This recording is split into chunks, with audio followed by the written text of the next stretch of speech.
ज्यादातर लोग कहते हैं बाहर चले गए और वापस नहीं आते।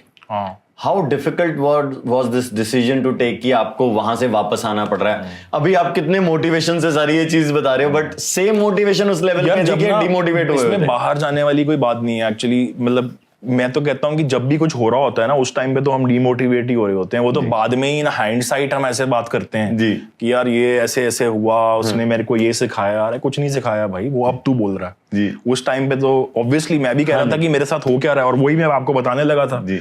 मैं वो करके आ तो गया था जी। बॉम्बे में, कोई मजबूरी थी पर मेरा मन कभी लगा नहीं। मैंने कहा यार ये this is not all deal I have got, मतलब ये मेरे को गलत डील मिली है, मेरे को वहां पे होना चाहिए था, मेरा मन नहीं मान रहा था। तो Megha was my girlfriend at the time, मैं उससे बात करता था, मैं कहा यार ये क्या हो गया, मतलब आई एम नॉट एंजॉयिंग, कर तो मैं रहा हूं बट मेरा मैम भी वापस आ गए थे। मैम भी आ गए थे, उन्होंने तो आना ही था। शी वाज लाइक कि मैं तो वापस ही आऊंगी उनका, she was never.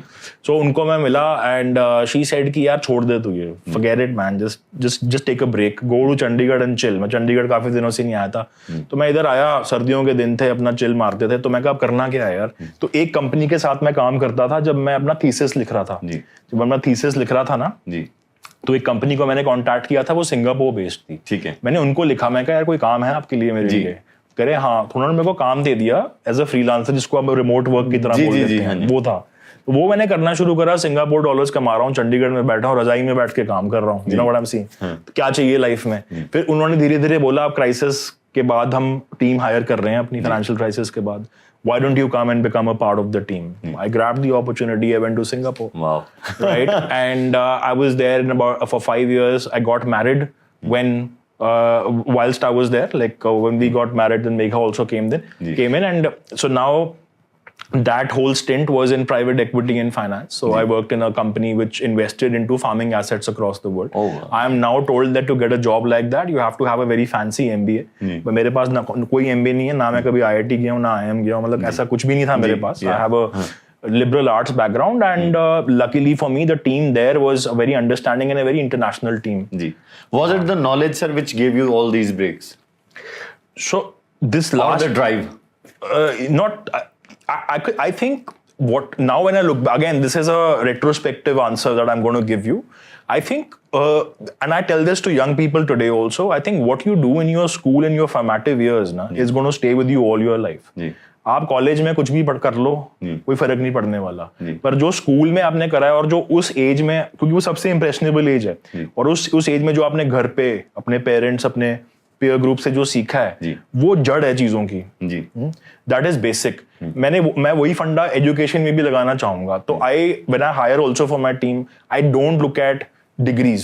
I look at the basic education. I do look at education, but let's say if the person has studied economics from the best college in India, I want you. If a person has studied, let's say, English literature, I want them. You know what I'm saying?